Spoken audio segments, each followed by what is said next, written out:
В самом центре Европы уже 1,5 месяца идет ужасная война. Война, которую развязала путинская Россия против Украины. Война, которую международное сообщество уже призывает признать геноцидом украинского народа.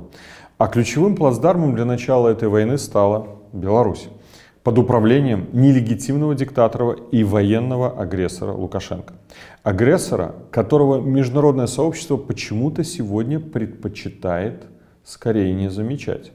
Как же так вышло, что узурпатор Лукашенко, прославившийся на весь мир после проигранных им выборов 2020 года, силой удержавший власть и устроивший самые кровавые и массовые репрессии в современной истории Беларуси при прямой поддержке Путина, сегодня на глазах у всего цивилизованного мира передал территорию страны под военный контроль и оккупацию России, обеспечил ей плацдарм и всю необходимую инфраструктуру для начала ведения войны против Украины и не несет при этом за эти действия никакой серьезной ответственности. Как вышло, что военный агрессор, который сам же открыто признался, что без его участия война с Украиной была бы невозможной, сегодня словно стал практически невидимкой для антивоенных санкций США и ЕС, которые они пакет за пакетом вводят против Путина и России, но почему-то обходят стороной оккупированную ею Беларусь во главе с путинской марионеткой Лукашенко.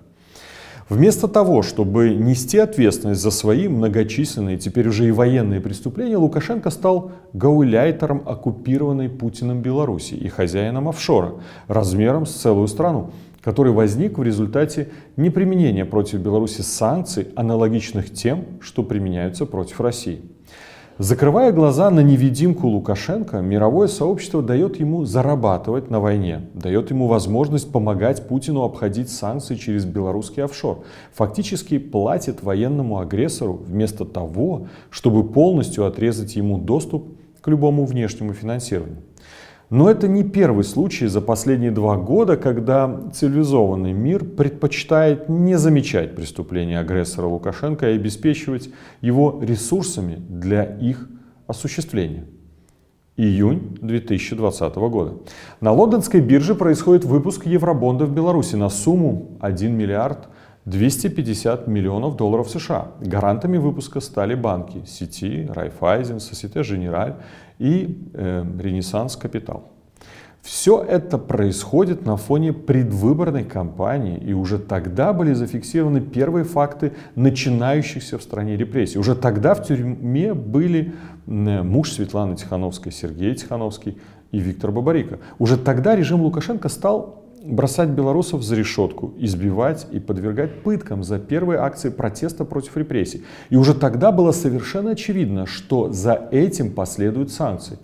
Однако и факты начавшихся репрессий и потенциальные угрозы введения санкций были проигнорированы и не были отражены в проспекте эмиссии белорусских евробондов, что фактически являлось с одной стороны введением инвесторов в заблуждение, а с другой прямым финансированием грубейших нарушений прав человека в Беларуси.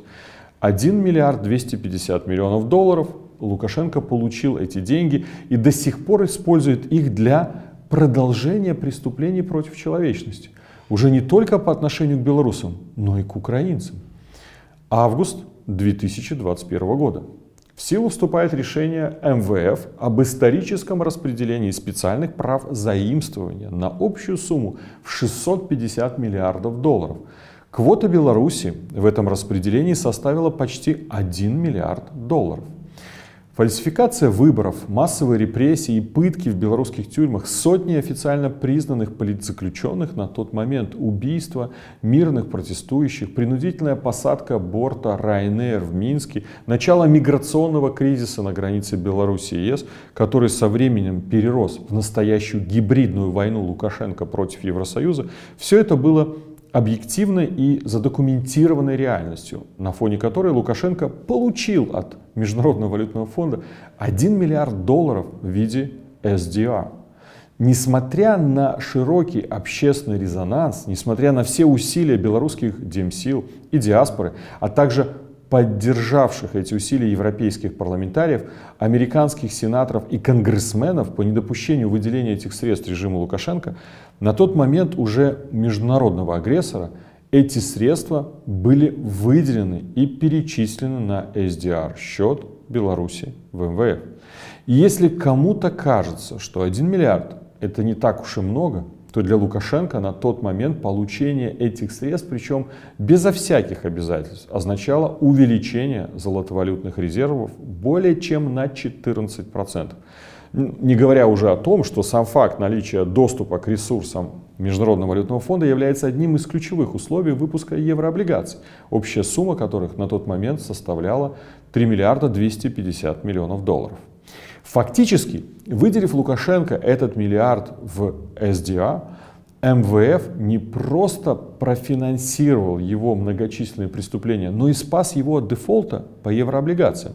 И даже несмотря на заявление ЕС и США о том, что Лукашенко не сможет конвертировать полученные SDR в евро или доллары, у него была и есть возможность продать их, к примеру, России, Китаю или любой арабской стране. Доступ для режима Лукашенко к счету Беларуси в МВФ до сих пор не заблокирован.